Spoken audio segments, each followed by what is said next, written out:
نبی علیہ السلام مبارک په خپله فرمای چې هغه کور چې په هغې کې د زیروح تصویر د سا والا شي، که سپی دی، که پیشو ده، که انسان دی، که غوی دی، که خر دی، خو چې سا والا شي وي د هغې تصویر وي.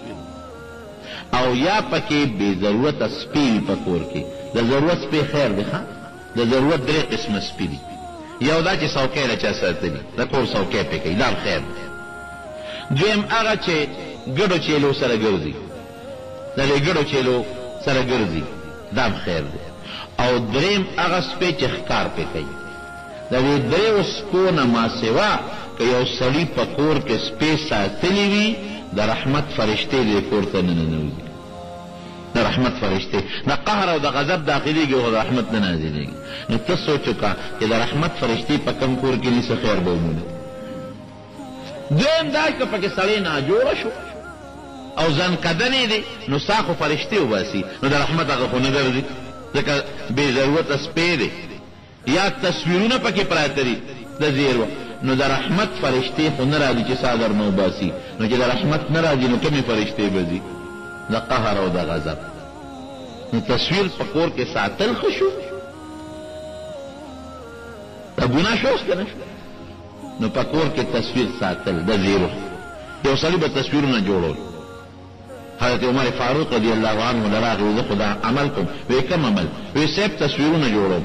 وی دا ګناه ده، ما د خپل حبیب نه اورېدلی دي چې کوم انسان تصویر جوړ کړه د زیرو، الله به د قیامت پر ورځ ده ته وایي شابه اوس پکې سا واچوه.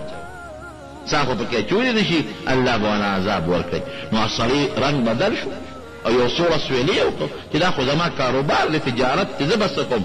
وایي که خامخا دا شی کې نو د غیر زیروح چې سا پکې دي د هغې جوړه وه، د اونې نقشه جوړه کړه، د بلډینګ نقشه جوړه کړه، دا خیر دی. د پکي شکل جوړ کړه، د جومات نقشه جوړه کړه. خو چې کوم شي کې سا وي د سا د شي تصویر جوړول دا ګناه ده، حرام دی بالکل.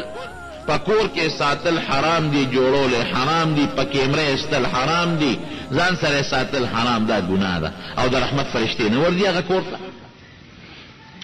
یو څیز دی چې د ضرورت ته وخت چې بعض انسان ته ضرورت دی، نو بعضې وخت کې تصویر جایز دی، نیم ورې پوره نه. لکه په دې نوټ ته پاسه تصویر دی. اوس که دا ته وایې چې لکه دا خو تصویر دی جیب کې نه ګرځو، نو سبا کې روپۍ ته ستا ضرورت دی، نوټ ته ضرورت دی، خامخا به جیب کې ګرځې، مونځ به مور سره کې د ضرورت لپاره دا شو. یا شناختی کارت جوړی بې شناختی کارت حج له نشي تللی، یا پاسپورټ جوړی بې پاسپورټه حج له نشي تللی. اوس دا ضرورت شو.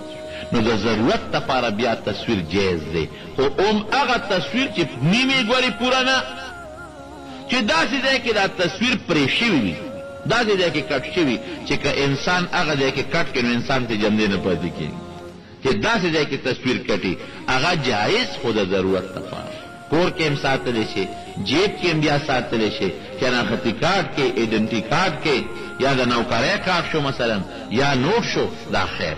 او ردې نه ما سوا تصویرونه جوړول په واده کې خلک ځان له وباسي په کیمرو باندې. ویډیو کیمرو فلم جوړ شو، عجیبه نخرې راوتې، ویډیو تصویرونه یا عام تصویرونه د مارونو دا ګناه ده. موږ د چا امتیان یو؟ د نبي علیه السلام مبارک. شیطان موبایل په موبایل کې د ضرورت لپاره، ضرورت لپاره که دې وساته مثلا نو خیر، خو بې ضرورته که داسې نقشې او ډانچې جوړی نو خیر. او د زیرو تصویر دا مکمل ګناه. نو موږ د ښکلي پیغمبر امتیان یو، د هغې په سنته به عمل کوو. د دنیا رواج ته به نه وایو چې دنیا کې اوس دا شی دی او دا خو اخبار دی او دا فلان کیری، دا رواجونه دي، دا د شریعت خلاف څیزونه دي، د هغې نه به موږ ځان ساتو. نو که چا کره په کور کې روغ تصویرونه بې ضرورته چې نن یو سوده به پرېږدې نه دی، ته وایې دا خو مې د پلار فوټو دی کور کې مې ساتلی دی، دا خو د فلانکي تصویر دی ځان سره مې ساتلی دی، نو خیر پکې څه دی چې راوالې ورته ووایې دا به دې خفه شي. او د زیروح تصویر د کور کې لګولی ساتلی دی، بیا د کولو په فریم کې بند کړی دی، فریم کې دی ډول او ډال راوستلی، نو که سبا مریضن کدن دی چې نو د رحمت فرشتې به نه راځي، د قهر او غضب فرشتې به دغه راځي، نو ګوتې به مروړو چې اوس څه وکړم، بیا خو یې ختمولی هم نه شي. رونو بعضې خلکو په کورونو کې د ډول دپاره د چیلي او د ګټ سرونه د بوسو موسو ډک کړي او ساتلي وي دا هم شته هغې ته هم ضرورت ګناه ده دا نور نقشې مقشې چې د غر دی یا د اونو دا بیا خیر نو بوتان یا تصویر سازی دا